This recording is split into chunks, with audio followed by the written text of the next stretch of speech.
session. No, it's not tiring at all. To people who hear, it will be painful. Okay, See, so students are used to hearing lectures. Professors are not used to lectures. yeah, that's correct. For professor, listening for a professor is a tough task. And I'm not a professor, I'm a student. Yeah. So today we had one session in the morning from Dr. Y. Ravi Kumar. He spoke Great. about like application in biomedical, Wonderful. and then second session by Dr. D.K. Shinde from VGTI. He spoke about like the 3D printing aspects in nano composites. So different area in nano printing and all. So he shared some thoughts about his work he has shared, and the research opportunities also he has shared in his talk. So okay, we will start this session, sir. Yeah, Yeah, I'm ready to. yeah. Over to you, organizing team. Yes, sir. A very good afternoon to one and all present. It's my privilege to introduce you to our today's eminent speaker for this session, Dr. Guruprasad Rao, sir. He's a technocrat with over 30 plus years of experience, including product design and development, business development, design research, corporate development, business operations, digital fabrication and strategy. He is currently the director and mentor at Imaginarium India, the most diverse 3D printing company located in Bombay. The current focus is on life and DFAM besides technology mentoring, building Imaginarium Life, Imaginarium Academy and technology partnerships across domains. Before Imaginarium, Sir was a professor and chief coordinator PLMCC at JSSATE Bangalore. He is primarily focused on product design, jewelry design, and PLM. He previously served in key roles at Crompton Greaves, Titan, and Tanish. His specialities include 3D printing, its applications in healthcare, DFAM, general management, corporate development, product development, business operations, strategy, product marketing, etc. Now I request Dr. Guru Prasad Rao, sir, to kindly commence the session as he will Thank be you. talking on the topic industrial adoption of AM, the opportunities and the challenges. Over to you, sir. Thank you very much, Ms. Sadhvi, for this introduction. Again, it's a reintroduction. And I think participants are all these known to us already because they are part of earlier talk also. And thank you again, Professor Kiran Bole, for this opportunity, and the Sardar Patel College of Engineering team. Really compliment for conducting this program and trying to connect with the industry academia with this. And my dear faculty, I think you had a great inputs from various speakers already. Today we are going to examine yet another viewpoint from industry. We are going to really examine some of the projects today and see how and why industry adoption is getting bottleneck in some cases, why there is a slow adoption from industry, what are the opportunities and what are the challenges. That is the topic for the uh, program today. Let me try to give the, let me try to share, let me try to share the screen. Let me know whenever you get it up. Are you able to? Yes, sir. We are able to see, but Able to see? again, yeah. It went off. No, it is there, but some other screen has come. Two screen. Yeah. Now it is perfect. I don't know why there are two screens. Yeah, now it's perfect, sir. Now it's perfect. Perfect. Yeah. Okay. Today, without much ado, we'll start the program. So, RP, 3D printing, or AM, as we have been knowing about this technology, like any other technology, has a set of opportunities and a set of challenges. We are starting with this slide and we are going to end with this slide. That is the task for the day. Industrial opportunities and challenges in its adoption. And we all know the manufacturing is kind of getting digitized, and in that road to digitization, 3D printing is also one of them, one of the active players, which is going to bring the cyber physical systems physical side. And in fact, 3D printing was, as you know, it was licensed to only MIT. And today, everything is becoming better and better as the times go by.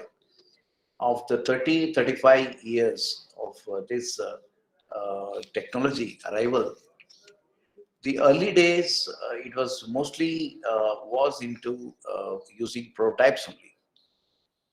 Today, even today, 60% of what we 3D print goes for prototyping application only.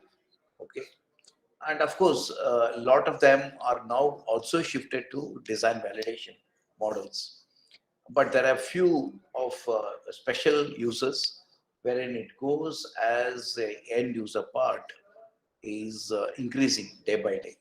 Okay, so this particular time scale, what we are seeing is constantly getting updated, and maybe after 1 year or 2 years I may be showing a different slide altogether.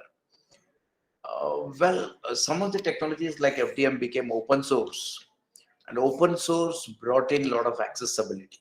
That means people, when it is open source, technology cost is not there, patenting this thing is not there. You can use your own material, you can play with it, and this brought innovation also, because the FDM typically, the licensed one or the patented one was Cartesian XYZ movement, but it gave rise to many others. You know, for example, Delta came, Polar came, Scara came, and only thing is the open source, though it is very good, the reliability could not be achieved or ensured, because there was no proper funding, direction, expertise. People who are with the joy of making, the maker community, they started contributing to it, building their own and adopting to their own needs. That's what happened. And today, we find desktop in almost every technology possible, whether it is in FDM or SLS, SLA, or metal. Everywhere, desktop is arriving. You know, and these desktops, in a way, are going to give access to people. But when industry wants to adopt, industry is looking at reliable systems, quality systems, where consistency has to be there. Otherwise they will not be able to, serve their customers. You know, and today, the technology is trying to offer the development a kind of a range extension.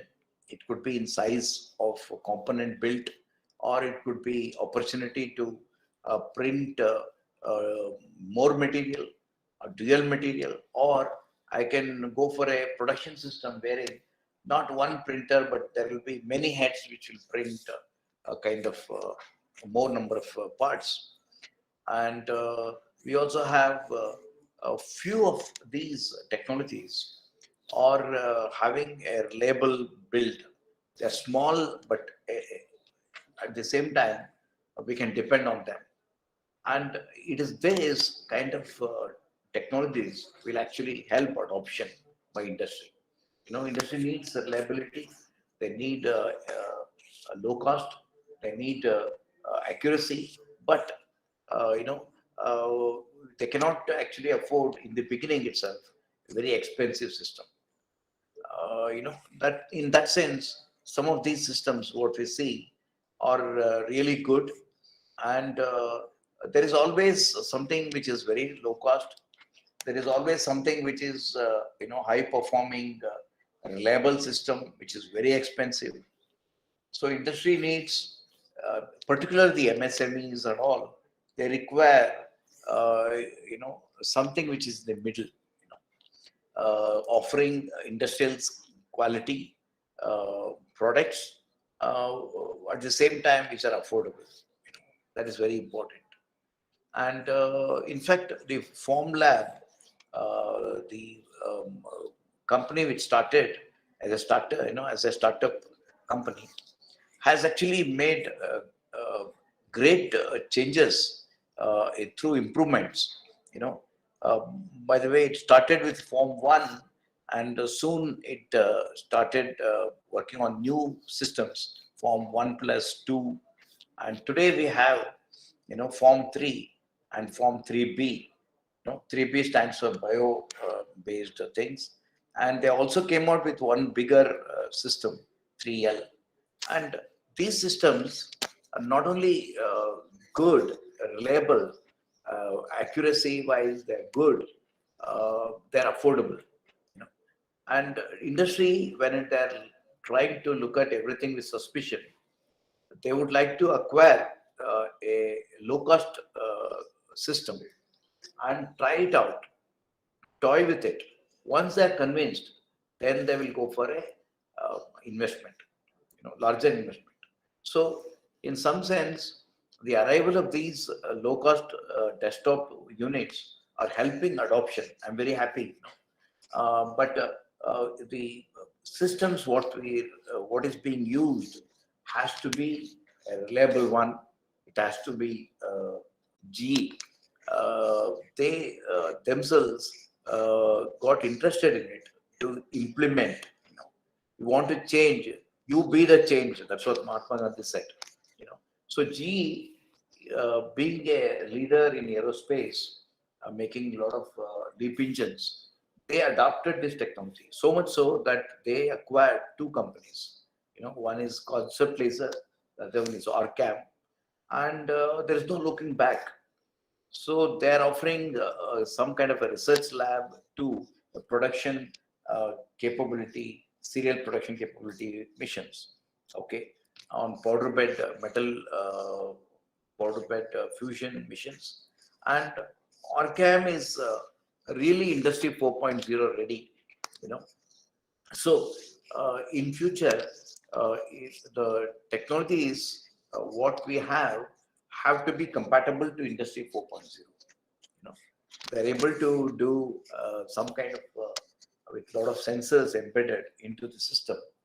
They're able to give output of these, from the sensors, and these they can be analyzed and can be integrated, and you can have a remote control, remote monitoring, and in situ monitoring. All this is possible because they're embedding this and making it industry 4.0 ready.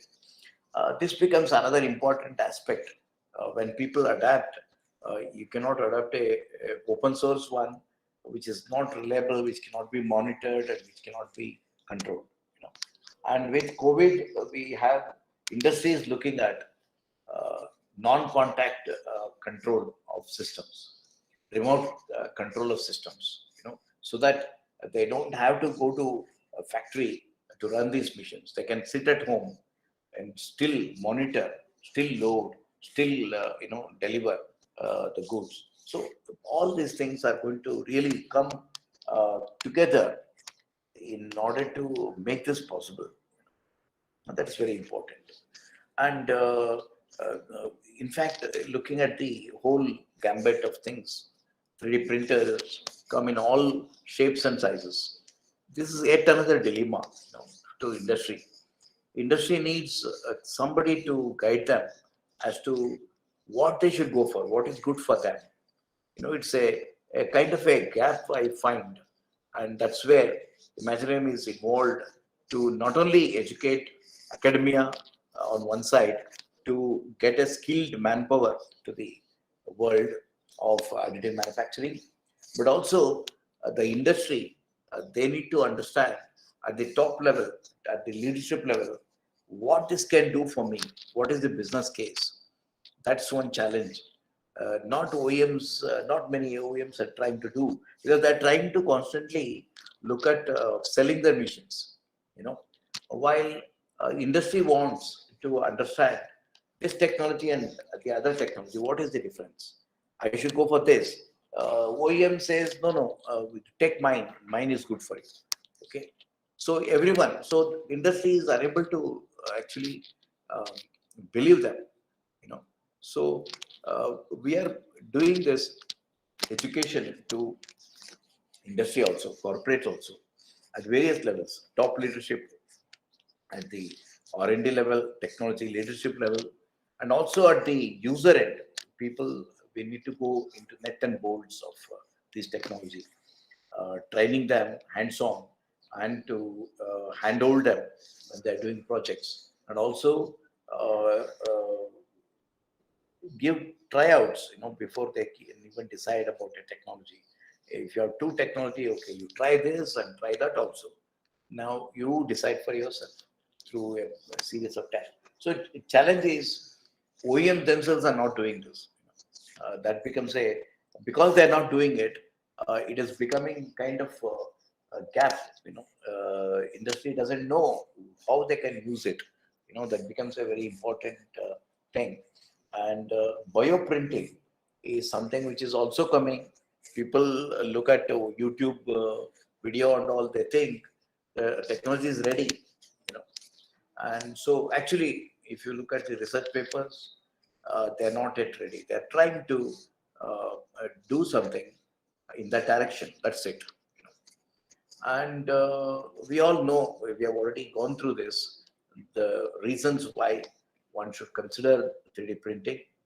And we need to understand where it can work for us. 3D printer is good for complexity handling, while it is not so good at handling volume. And so the volume game will continue to be with the conventional manufacturing, while the complexity can be complemented. Complexity cannot be produced by the conventional manufacturing. So that can be offered by 3D printing. But with the 3D printer capability itself is changing. People are able to um, uh, uh, again, this education has to be there. And it's very important to understand and play with the strengths of 3D printing than with the limitations of 3D printing. And today, industry is looking at the limitations of 3D printing because they want to secure their investments. And that's a great challenge, because when you want to secure your investments, you will ask a lot of questions. 3D printing, what happens after 5 years? Because the technological obsolescence is also high. This technology has been, looking at the trajectory of growth, the technology is changing almost every 6 months. Okay, something new is coming. So when to buy, it is like a vicious circle. When to buy, when to start. Somewhere you have to start. It maybe is a cost some X, but it will keep on changing. So today, some of the technologies what you bought last year, this year it becomes cheaper and smarter. So you get, you feel like, kind of cheated. Why I bought this technology? I should have waited for one more year. But at one more year, one more new technology will come. It is not technology, new technology, but it is about the improvements we are talking about. Today there is a consolidation of technologies. Majorly, they can be classified under the 7 groups, as ASME and all have done. But plus minus, they are all having their own particular area of application. Application area for polymer is different. Application area for metal is different. In metal also, there are various types of metal with their own specific areas of benefit, where they can create the value for the products. And so one industry has to study all this, in a study why it is not widely adopted in industry. It is revealed several perceived barriers to these technologies. So one guy says, no, technology has got a lot of power, but people are thinking there is a perceived barrier, not a real barrier. I say as a practitioner, there are both perceived barriers as well as real barriers. Okay, and today we have material for the real world is not fully available. Material and processes, understanding properties in different processes like SLA, SLS, LOM, DD, different material, different missions. They work on different principle, and the quality assurance, the cost, the availability, you know, and maybe how to adopt a locally made material into the mission. The mission will not accept it, and what happens to mixing of materials, recyclability, biocompatibility, all this. So industry at large has some kind of an idea, but not a clear idea. And this sector also has no so-called the manufacturing experts of additive manufacturing, are very less, number of people who have a probably a read wisdom, not a practitioner wisdom, because we have for conventional manufacturing about 200 years plus years of manufacturing wisdom. That is not there for additive manufacturing. And for specific sectors like bio or metal additive, aerospace, they also come with their own compliance and standards, which they need to also take care. And we all know 3D printing materials is itself a great area of research in future. More material which are low cost, indigenously produced, are going to really help industry to adapt this technology. And if you look at the gambit of material, we can classify them as majorly polymers, metals, and ceramics. And of course, in between, if we mix them, we get the composites also. And this is the large area which is being now well developed with the R&D funds. Industries have belief that if I put money, I will not lose it. That kind of confidence they have, and they're able to go after it. Design is something which is very important, as you know. It starts with design first, and we need to educate not only the industry but also the future skilled manpower. That happens in your institutes, and that's where this FDP program becomes very important, key. Looking at the pain points of industry, industry today have a deficit of skilled labor, and many times they take the persons and they train them. So we can, with this input, the industry can expect a kind of industry ready resource. When all the institutes try to impart a relevant information and with skill levels, what industry expects. And we have seen this already, and we have also seen this the spectrum of digital manufacturing offering this. I'll not hop on this, but the 3D printing, as we know, is not just one thing. There are so many other things also that has to go. In fact, the idea conversion to a CAD is so much important that you need to have the relevant tools to make it. When you talk of relevant tools, you have so many softwares today. Again, it is a highly cluttered space. You have Fusion 360, you have Creo, you have CATIA, you have SolidWorks, you have Solid Edge, you have NX, and so many. I have not put all of them, but they're all necessary to create a 3D content. And there are some areas where you require a different type of content creator, which is called as the digital sculpting ones. For example, Alias or 3D Max, or Blender, Rhinoceros, ZBrush, all these and more are also required. And for the maker community and for fun and hobbies, you have free software that is also required in order to make the 3D content. Without a 3D content, you can print nothing. So it becomes so important. And also, after having done the 3D content creation, you need to also take care of how we can uh, expect a defect-free print. The 3D printer doesn't take the CAD directly. It has to be translated. And so for that, we have some of the softwares which not only help in translation, but also in other processing, pre-processing of CAD. So they have help in file repair, slicing, support generation, file, uh, file exchange, file size reduction, and incorporation of textures and more. And industry sometimes feel that how to control this. These files are being exchanged on an email. When it is being exchanged on an email, one may feel that it is lost because one can share on email, on social media, anything. At the speed of light it goes. So people are also looking at what happens if I buy a CAD and somebody mails it, and remails it, and it goes viral, and I lose all the capability to competitive edge will be lost like that.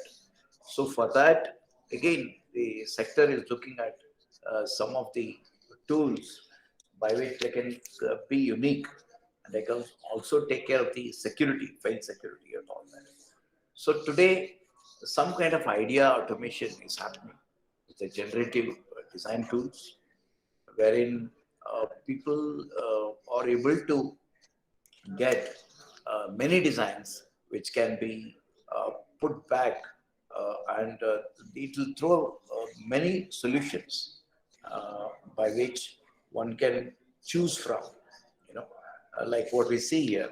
You're given the need, it will start giving iterations, and this is going to be the task of designers in future to curate, select, and elect what they need depending upon the specification or the requirements of the product by the customer.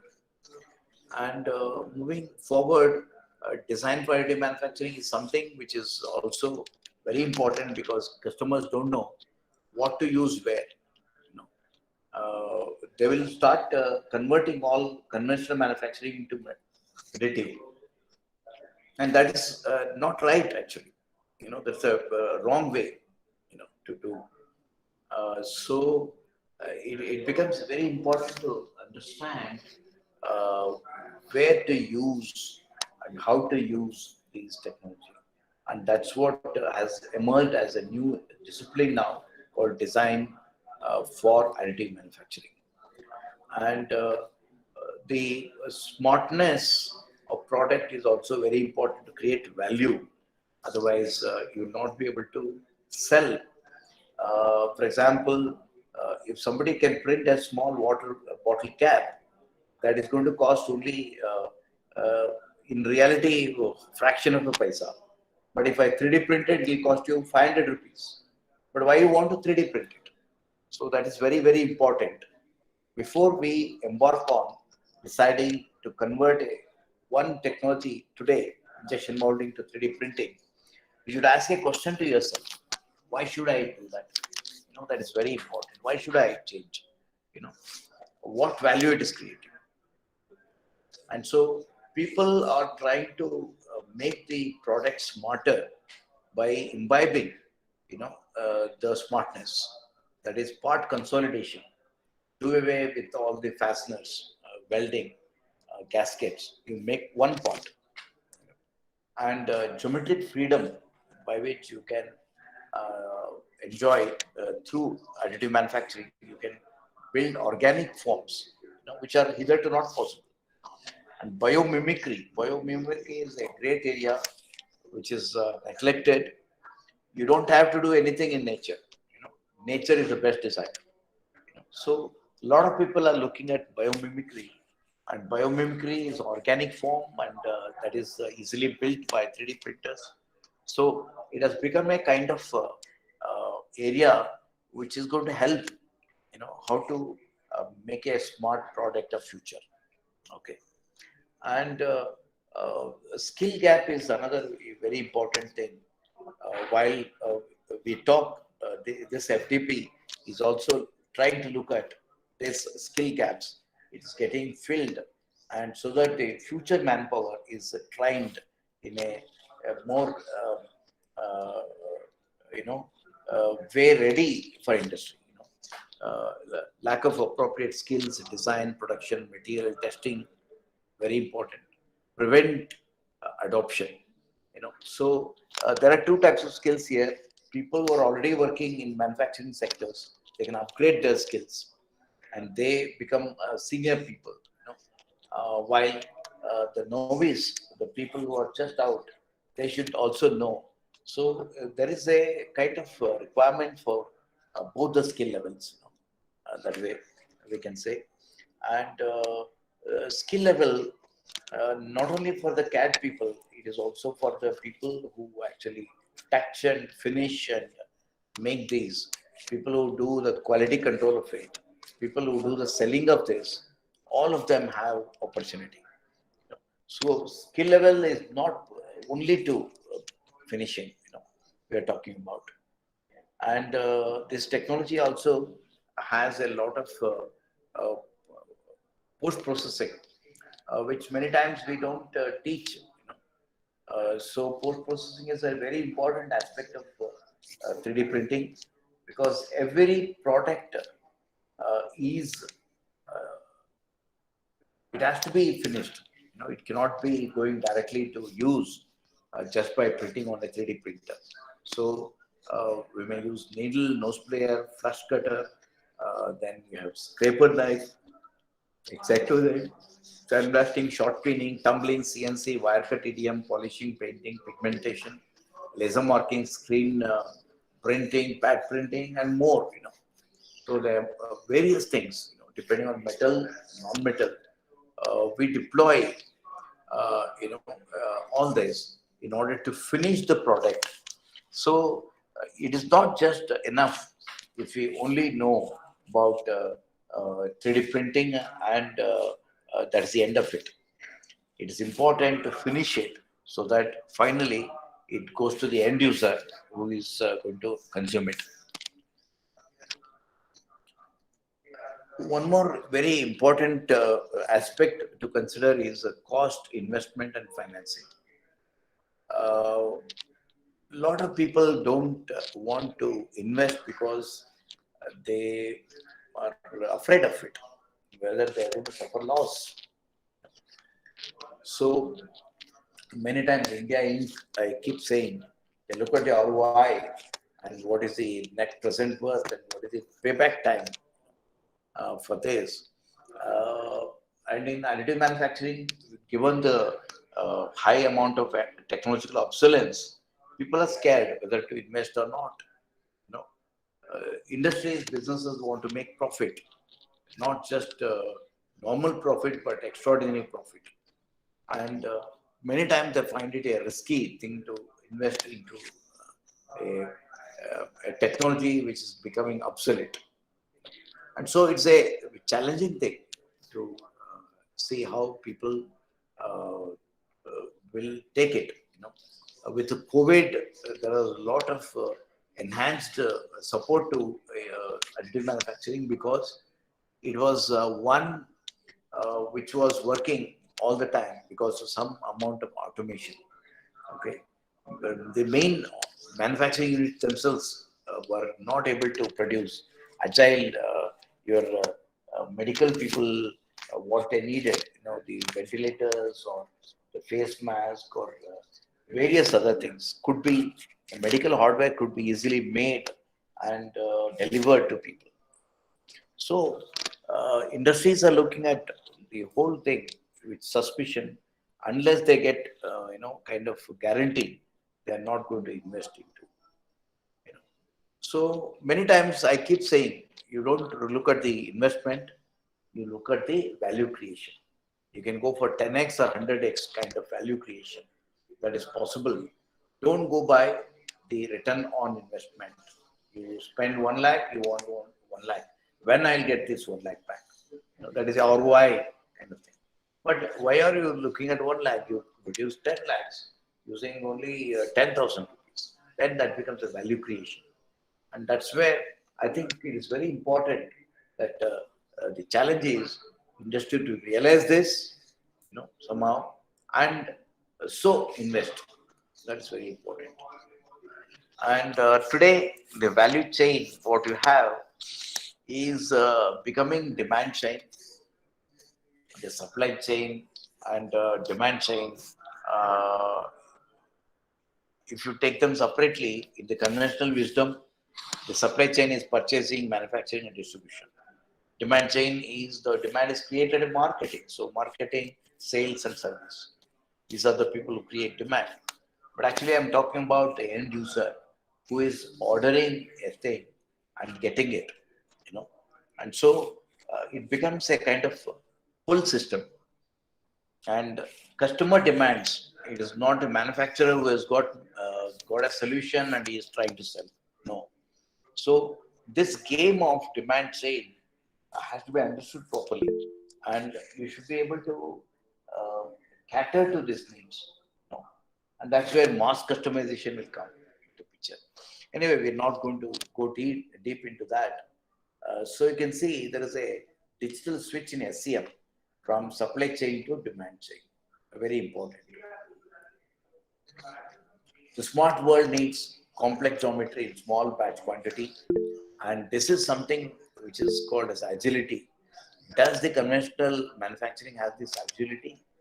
We all know it doesn't have, and that's where it has to collaborate with additive manufacturing and the autonomous robots to deliver things which are highly complex in small batch quantities and still be viable.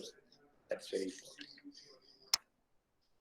So this smartness is delivered through new design thinking, customization, need for small batch, even one part, optimization, and value delivery. If you can do this, you can actually be more relevant using additive manufacturing. And the real world also needs some of these compliances, standards, regulations, which are very important. Sometimes, if you don't have a proper standard, like medical standards, not yet developed fully, and so people are not they're scared whether I can do it. Something happens, somebody pull me to court, things like that. So it is a highly some of these sectors have to have a regulation, and people have to uh, you know uh, conform to standards so that there is no risk, perceived risk, or the real risk. Real risk is there is a standard available and you're not conforming to it and you're still accepted. That becomes a real risk. But if people are thinking standards are not there, then it becomes a perceived risk. And in fact, you can see the ISO and the STM have come out with quite a comprehensive document today. And they have defined terminology, data formats, the file formats, qualification guidelines, you know, and design guidelines, test methods, and everywhere, including safety. People have some kind of thoughts, but this has to become uh, further enriched, and finally it reaches all of us as a code by which you can actually do it and benefit. So as we talk today, these are some of the standards already done world over, and people are trying it out. They're yet to get a full feedback as to what will work. And depending on material also, a lot of things are getting in falling in place. And if it is done, I think industrial adoption will be zooming. Very important. Coming to the poster boy of additive manufacturing, GE Additive's LEAP engine. What we see here is the world's largest and most powerful engine, and they have tried to reduce the parts. They have gone to organic forms, and they have zipped, sufficiently time. So they're also having 300 plus parts to 7. That's a lot of consolidation, I can say, and overall system reliability also increases with this. It is nine. It is called 9x engine, which is the latest one. And then when we have the acceptance criteria standard being established, we also need to have our own internal measurement, inspection, testing criteria, which are as per the standard and available and are important to people who can actually check it. So there is a skill deficit there also. So one has to take care of that. And IP protection secrecy is something which has been there, a big headache in 3D printing, because digital data can be easily lost. So how to protect the digital data is something which is very important. And in that direction, we have again some of the softwares that will come to our rescue, like Authentize and Leo Lane. They help in file production, protection, and then producing a limited edition object, file tracking, licensing, and also blockchain. So traceability, where, who did it, when they did it, where it is now, is it in the wrong hands? All those things one can actually monitor today, thanks to some of these developments in IT, the cryptography or cryptology or the forensics. All these are going to be part of this. People have to see how somebody can steal it, and so it's very important. So to understand and build upon that, the systems which are going to be more safer. And the whole world is looking at a kind of a cloud factory. A person sitting anywhere in the globe can access internet, and he can order something and he gets delivered to his doorstep. That is the kind of thing we are talking about. A digital factory is a networked factory which is in low center, which can cater to a diverse population. So many times, applications provide confidence to look at future, and let me take you through some of these which have given confidence to industry, and that's very important.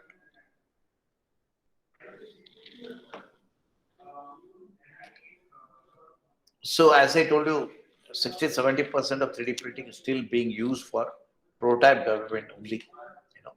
So these are some prototype made for BHEL, Trichy. Scale models, the small ones are being made. That's where prototypes are used. Sometimes we go for 1:1, a full scale also, wherein one can get a look and feel of the whole structure, even before it is made. Many times it gives you feedback, and that's why they do it.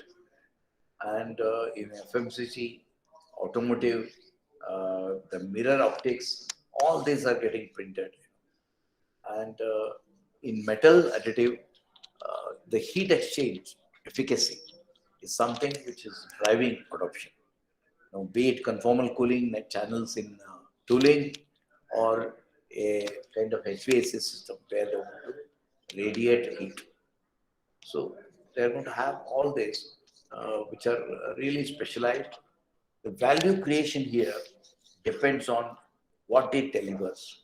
Very important. So once upon a time, jewelry is a piece of gold, as security. I can have a tender, I can submit it and get money, like Muthoot and all. But today, jewelry has become a kind of a variable, a style, a trend, or an accessory which need not be always gold. So you can see how people are trying to design new things. This is the project we did for Titan, where they needed a flexible, like what do you call this as a frame, uh, lace work, something like a lace work. And you can see some of these are having structures which they're having a lot of voids, Voronoi, Voronoi diagrams are mapped surfaces. And these are all only possible to 3D print. They cannot be CNC made because the voids inside. They cannot have a tool to go inside and do it. That's where these become very important, as a technology. So people have been trying to do a lot of customization. This is film trophy. On 59th Filmfare Trophy, we had this type of production. It was a lot lighter compared to the bronze earlier ones. And it has a blooming lotus. The whole thing was 3D enabled. So we also went to some fashion show.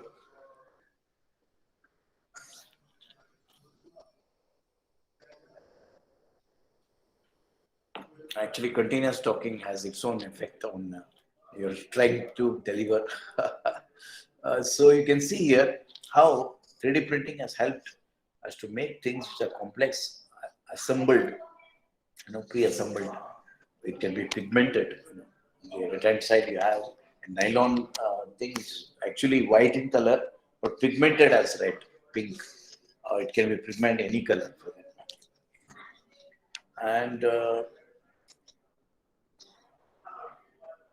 the complexity is also something which we have been doing. This is a student competition thing, which was actually made by us for a student, Tanya Agarwal. So we make a lot of customized jewelry for many of these companies.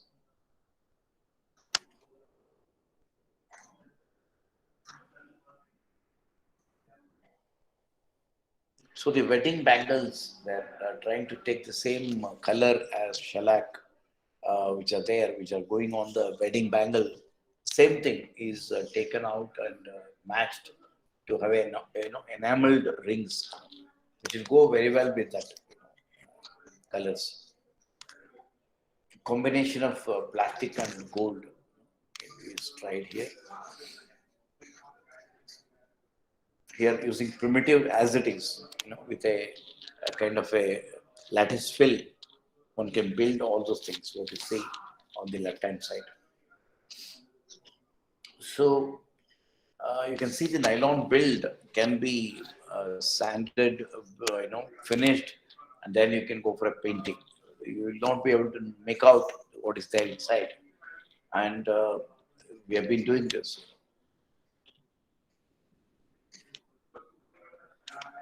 You can see the top portion is digitally cut and printed in many parts.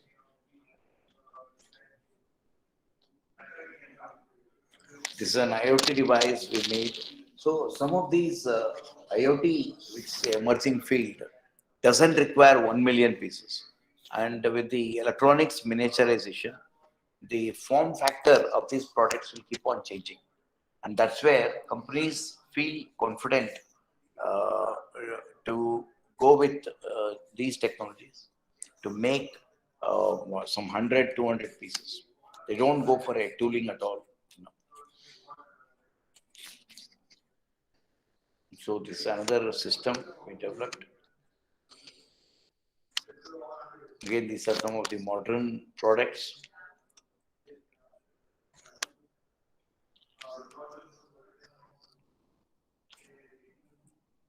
This is Blue Star's IoT device, and you can see very closely the bottom of this ring. You find some green icons, and these icons actually they kind of show the status what is going on in medical. Of course, we are having different levels.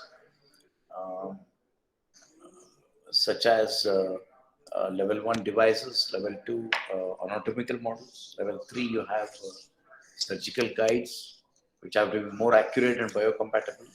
Level 4 we have implants, these materials have to be inert inside the body, and drugs also. People are trying to toy with the idea. If somebody is taking 20, 30 pill a day, it is difficult for them to consume. They miss it, and that is going to reflect in their health. Finally, they pass out. So, it is important that we can combine these, of 15, 20 pills as one and given to patient. So, patient will have a better way of consuming than having difficulty to take 15, 20 pills.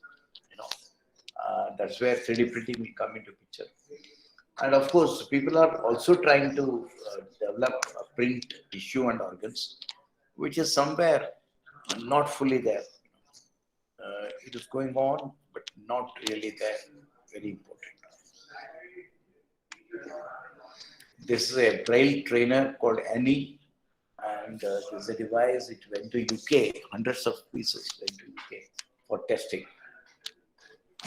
BEMPO is a hypothermia monitoring station device.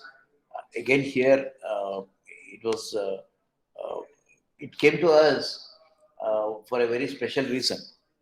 They wanted a skin sensitive, infant skin sensitive material, and we were not having it. We had to actually synthesize a material, see the kind of applied research, and with that, we are able to solve it. Very important. We are so proud. So what you see here is a eye breast exam, is a medical device for scanning the mammary glands and detect early on, if there is a need for operation or amputation, etc.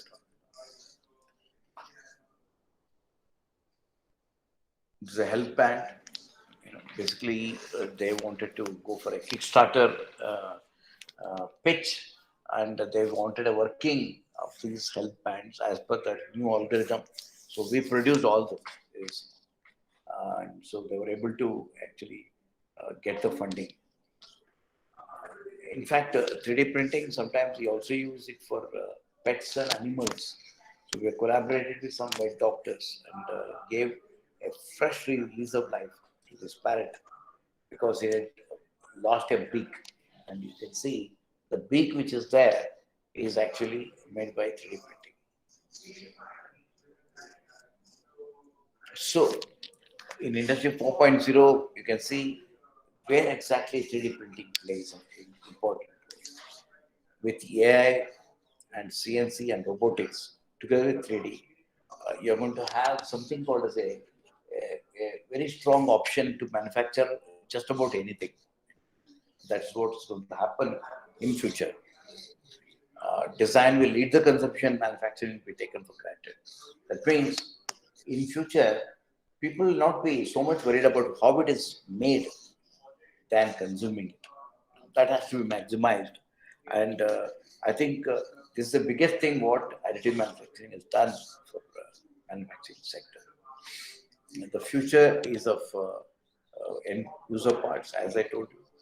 It will come in every walks of life, be it uh, uh, cars, be it two-wheelers, be it e-vehicles, be it house, be it drugs, anything. So people are going to keep on printing. And you can see here a kind of new product which can only be 3D printed because of its complexity. It's world's first AI-powered finger ring.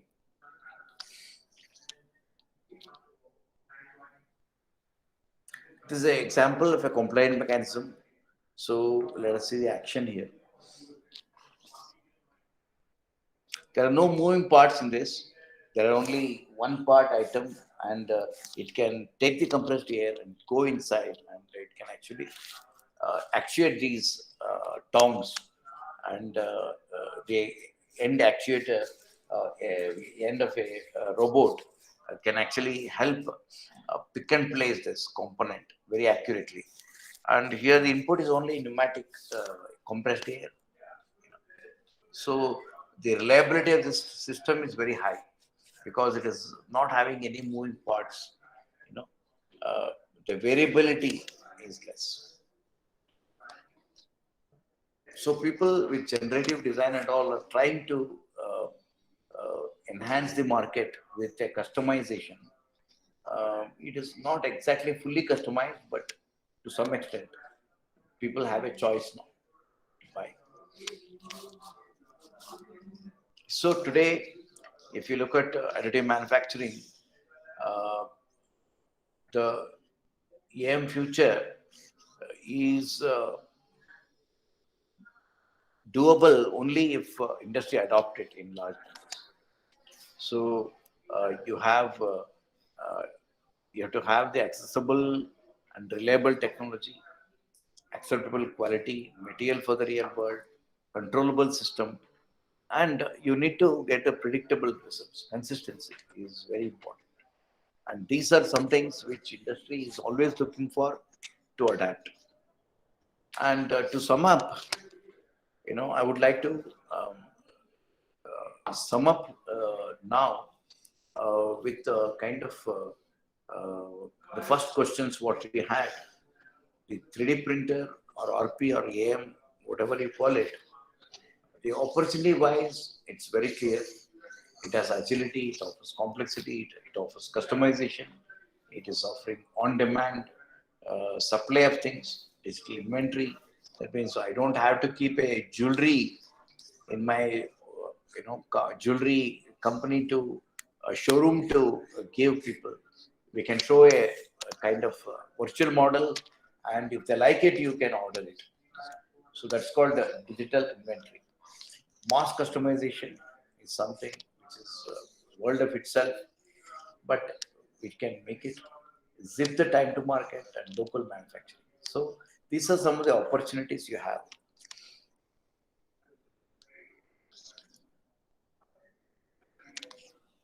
Looking at the challenges today, the prohibitive cost of technology, of raw material, and all that, software or in maintenance, machine care, what we call, they're all concerns actually for the industrial adoption. You know. And added to this, you have skill gaps also. Skill gap is something which all of you can do. Uh, Again, here we need to work together. Industry and academia should come together to actually address this. So I'm a member of this NASHCOM's skills sector skill group, and we are trying to get as much as the experts on board as possible at NASHCOM, define roles for people, skills, so that the government knows so many different skills are available for this. They may also provide some benefits. Quality is something the industry has to uh, produce the part and take it to industry and prove it works. This is something which industry is not used to. While ancillaries are there, the tier 1, tier 2, tier 3 suppliers are working on it. But when it comes to 3D printing, you know, the quality is something people say whether it is of good quality, full strength, or it has got 80% strength. So that kind of perception is there. So as I can always say, now also I state the same thing. For a real world, it has to have the full strength. At 80%, you cannot use it. You want to use a UTM or a HRP impact test or hardness test. You have to do it, same thing. Don't change anything, because quality of the parts which are going into the real use context have to serve the same purpose as earlier, how it was tested and how it is validated. Same thing has to be used. There is no compromise. So people quality and strength are something interlinked. People keep on suspecting whether it is good or not, whether it is going to work for me or not.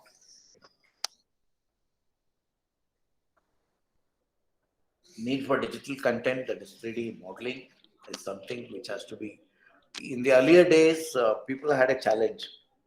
People had a lot of legacy data, drawing made on paper, and some are not available because they termites have eaten them. So storage becomes a big problem. In future, when we talk of digital content, people can create and collaborate over a long distances just by sharing the files. There are a lot of softwares that are making this collaboration possible. Product lifecycle management kind of software, where it's going to help people to do on a particular part some at one part, and some others 50% is made at one part, one side of the group, the 50% is done elsewhere. All these are very important. The standards or something which are getting developed. Again here, the final OEMs who want to commission these, their quality will reject simply if you are not making it worthy of selection. So you need to look at the standard. You need to validate. You need to qualify material. You need to submit to those standards, compliance. Those things are important.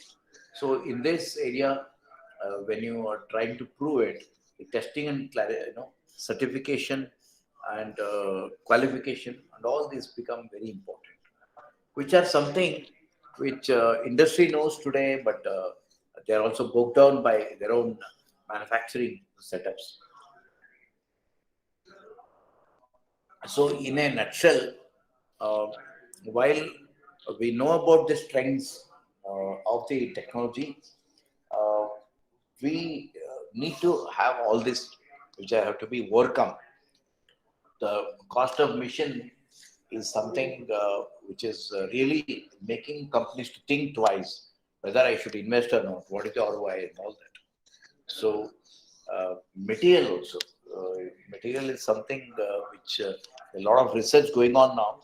I keep saying the hardware becomes smaller in future because it is saturating.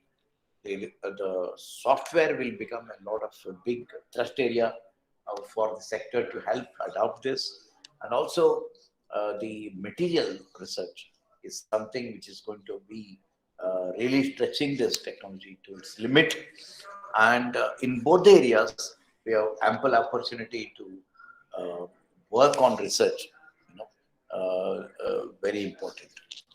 I think with this, we come to the end of today's presentation. I would like to give more time for the question and answer, so that I have planned to wind it up early, so that whatever you may have doubts in my earlier talk or today's talk, we can, because many things are learned not by looking at slides, but actually,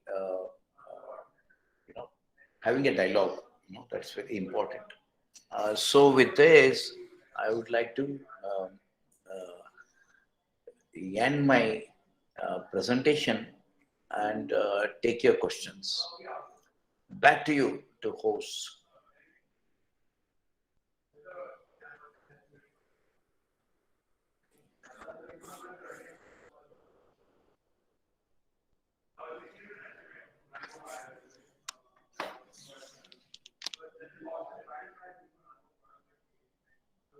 Any doubts?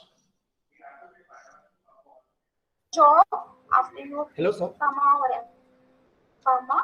Hello, sir. This is Pratyush. Yes, Kumar Pratish. Yeah. Yes, yes, sir. Again, the same question that I asked on the first day, that when we are There are designing two some people prototype. talking. Can we mute them? Okay, just a minute. Some lady is talking. She's not aware of that. There's a program going on. So if they can mute themselves, yes, Kumar, you can please go ahead with this. Okay, yes, the same question that I asked on the first day of the FDP, that when we are designing a new product, or a prototype through the 3D printing or any other, like I'm very pioneer on the level of 3D printing. Okay. Suppose I have designed a model from Tinkercad using Tinkercad. I prepared a STL file, and now when if can I submit it for a copyright, because I'm trying to prevent that from copying for others to copy that same model. You can see what happens is there is always a intellectual property right. Whenever you have a unique product, you know, you have Yes, different levels of IP protection. Though it is not part of today's talk, I can tell you IP protection covers the external looks and looks also. That's called as design registration. But if it has got a technological advantage, you know, and what we call as inventive step, you know, novelty and inventive step, that it should not become too obvious, then you can get a patent also.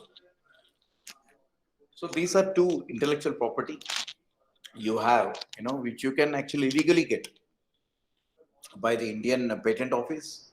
It can also be got in various countries, because patent is something which is specific to a country they offer. So if you are protecting in India, it's only protected in India. And if you are protecting in America, it is only protected in America. So if you think your artifact or whatever design you have done is going to,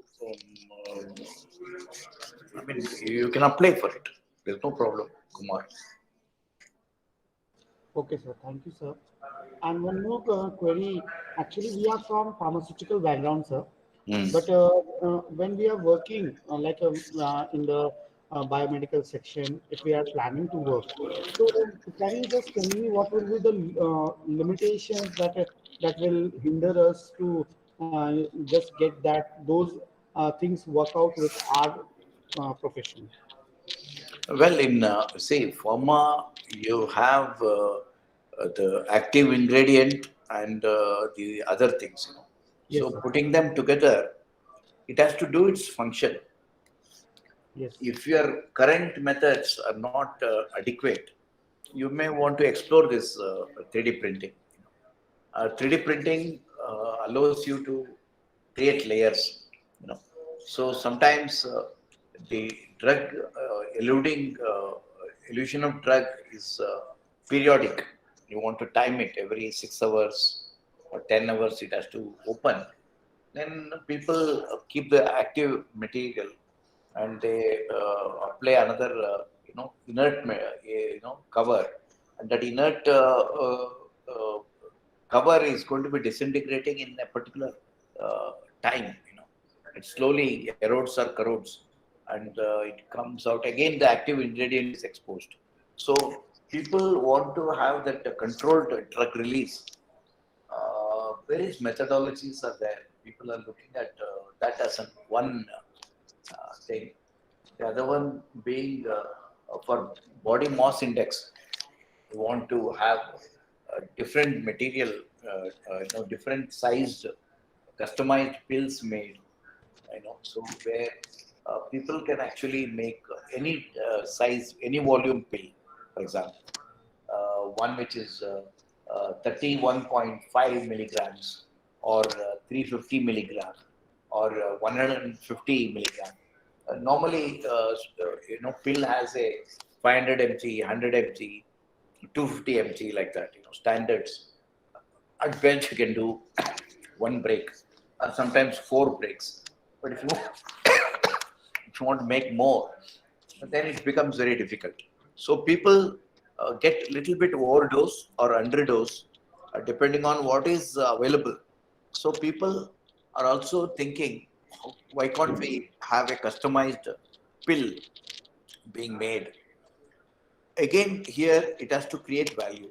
Suppose I am going to offer this pill, if the market price is 10 rupees, I have to offer at 10 rupees only. I cannot say, no, no, I have done the 3D printing and it is specific to your body mass index. How much more it can be, customer can pay? You may pay 50 paisa more. So if it is 9 rupees, it may be willing to pay 9 rupees 50 paisa. But if you take even that small amount, if people are willing to pay, it's a huge market. But you have to still ensure you make it available at that cost, 50 paisa. But how can you customize it to somebody at a very small price? And so that becomes a challenge. So, but you can have a kind of mass customization platform which makes it possible. Everything can be, it's a problem, but it has to be solved. It can be solved. It has to be solved and it can be solved by some means. Whether it is 3D printing or by some other way, one has to do. So the dermal patches and all microdermal patches, people are thinking of bringing in. People are also thinking of robots, which goes inside the body, you consume it, and it goes to a specific organ, deliver the drug, and then it comes out. So people have been putting a lot of pushing their imaginations where and all it can be used in the pharmaceutical sector.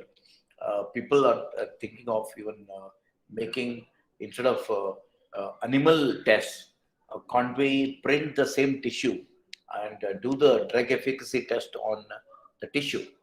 Then go for studies and validate the efficacy of the drug. So people are also looking at that, and some people are looking at even making organs, for example, and how they behave and how long. So people have been trying a bit, but it's all in a way. God is playing hide and seek here. In at least living cells and all, people are doing a lot of work, but still nothing is ready uh, as a end product. That much I can tell you. Yeah. Okay, sir. Thank you. Yeah, you have to play, your imagination and push the boundaries. That's what is happening actually. And people are, some of the companies are working on it. They are going for patenting. But patent is something you have to disclose to people. Patent is given because you are disclosing. But many companies don't want to disclose only. They'll keep it as a trade secret. Trade secret. That is something. So people might be having all these things. Maybe they are keeping it secret. Not everything is published as a scientific journal. Not everything is patented also. People don't want to patent also. So we don't know. Something is working. What is making it work? Beyond just compositions. In the materials, it is not just compositions, it is also the process. If process, the way you can actually patent the way it is made. If it is not made that way, it will not be efficient, or it will not serve the purpose. So a lot of these things, people have an option to go for patent, or they can just keep it as a secret. Yes, any doubt?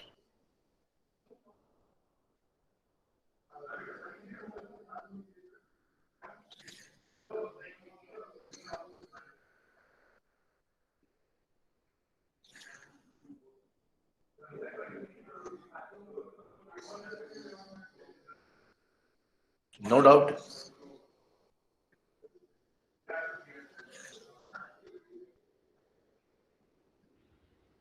Okay, thank you, sir. Thank you for the wonderful talk. I Most welcome. request participant Pankaj Sela to give vote of thanks. Yes, sir. Good afternoon, all of you. Myself, Pankaj Shalar. On behalf of SPC organizing team, I extend to really heartily vote of thanks to our respected speaker, Dr. Guruprasad Rao sir, who will share his valuable knowledge with us. Also exploring the 3D printing technology perspective, industry 4.0, the relation between the fabrication and design, what is the future worlds are need. Then also explore the different, also introducing the different type of 3D protection software like Leolane, which is one of the software which is protect 3D data protection software. Also, essential skill are what type of essential skill are required, sir, enlightening that essential skill like 3D printing software. Fusion 360 is one of the free and open source software. Then after that, sir, exploring the opportunity and challenges, approach like agility, complexity, challenges like the cost of the material, cost of the machine, all of these things. Thank you so much, sir, for give us Thank valuable you. guidance. My pleasure. My pleasure. Thank you. So we are definitely implementing this knowledge in our future research. So this will surely to be going encourage us in our future research. Thank you so much. Thank you. Thank you so much. Wish you all the best, faculty. Thank you, sir.